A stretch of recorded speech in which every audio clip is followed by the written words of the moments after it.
This is Green Inferno, the RPG. Nope. This is actually an update to The Forest. I'm Eustace the Monk. The Forest has dropped a few updates now, so I'm taking a quick peek back to see what's been added and what's different. As always, if you haven't seen my original review, this update video might not make a whole lot of sense. So click the link in the upper right of the screen and YouTube's advanced miracle technology will transport you to the original video while keeping your place here intact.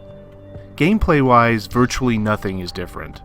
The scenario is the same, your plane crashes, mutant native cannibal types abduct your bratling, now you're fighting for survival, blah blah blah blah. The updates for The Forest have mostly centered around content rather than gameplay, although there's some gameplay additions as well. For example, there's more points of interest out in the world. Here I stumbled into a huge sinkhole like within 5 minutes of jumping back into the game. That leads me to another big change of the game. They tweaked the notebook that serves as your tutorial, building blueprint center, that sort of thing. Now there's a quest log to highlight things you find and tasks to finish, as well as this status page to keep track of your health, sanity, and other things like that, both of which are pretty awesome additions. While it helps players stay on task to the goal of the game, which is the recovery of our bratling Timmy, I'm sticking with my doubts that I expressed in my original review concerning the chances that the bratling is going to still be alive and well by the time we can find him. It's kind of an extreme of what I've come to call the Fallout 4 syndrome. I can only speak for myself, but I tend to run around in an unfocused manner, building this and that, and quickly forgetting about this child that I've never met. Except in this case, I have a pretty good reason to believe that the child is going to be human veal by the time I can get to him anyway.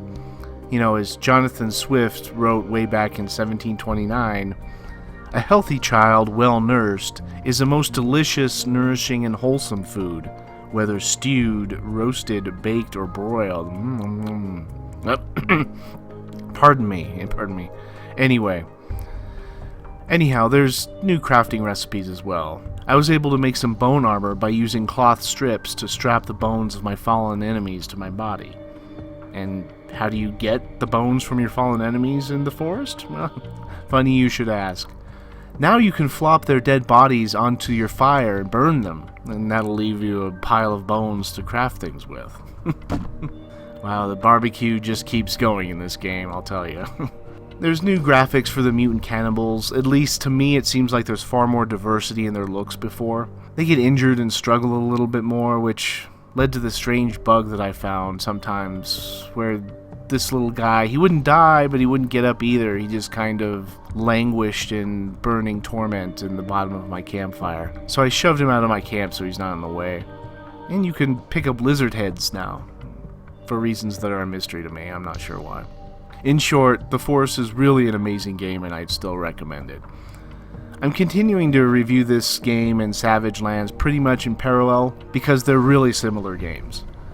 However, as they develop, I'm seeing them becoming distinct from one another, which is really nice. The last thing we need is 12,000 similar games on early access. It's just ridiculous.